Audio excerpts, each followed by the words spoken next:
যেই দেহটা নিয়ে আপনি নিজেকে জোয়ান মনে করেন, তরুণ মনে করেন, নৌজওয়ান মনে করেন, বর্তমান বিজ্ঞান বলছে আপনার আমার এই আদরের দেহখানা কবরে প্রবেশের পরে 24টা ঘন্টা যেতে পারবে না।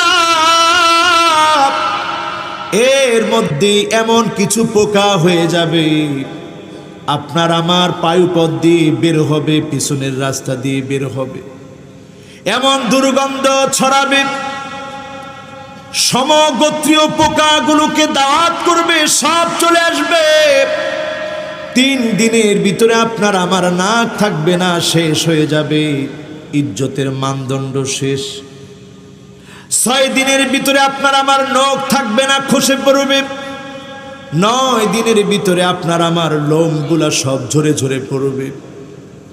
আপনার আমার দেহটা এমন হয়ে যাবে, 17 দিনের ভিতরে দেহটা ফেটে যাবে, নারী বুড়ি গুলা সব ভিতর থেকে বের হয়ে যাবে।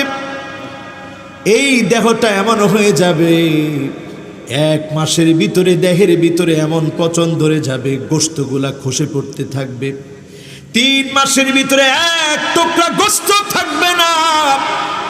6 মাসের ভিতরে হাড়গুলা সব জোড়া থেকে জোড়া আলাদা হয়ে যাবে। আর এই দেহটা এমন হয়ে যাবে, ক্রমান্বয়ে মাটির দেহ মাটিতে চলে যাবে।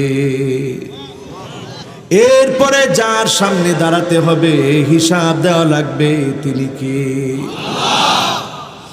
এই জন্য বললাম আমার ভাইরা, দুনিয়ার ঠুনকো জীবন ফুরায় যাবে, অন্ধকার কবর ঠিকানা হবে।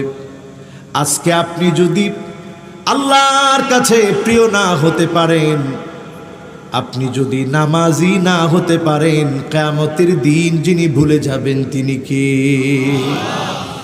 আপনাকে আমাকে যখন কবরে রেখে চলে আসা হবে, দিন কায়েমের কোনো তামান্না আপনার ছিল না, নামাজ যে প্রতিষ্ঠা করতে চায় না, আকামাত দিন, দিন কায়েম বলতে সে কিছুই বুঝে না, নামাজ যে পড়ে না, নামাজ যে কায়েম করে না, দিন কায়েমের কোনো স্বপ্ন তার থাকতে পারে না। ঠিক না বেঠিক?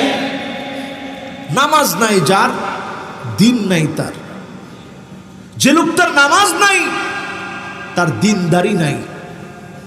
যেই লোকটা নামাজ পড়বে, কবরে যখন আপনাকে রেখে চলে আসা হবে, হাত্তা ইয়াসমাআ সিমাআনি আলাই, আপনি আপনার আত্মীয় স্বজনের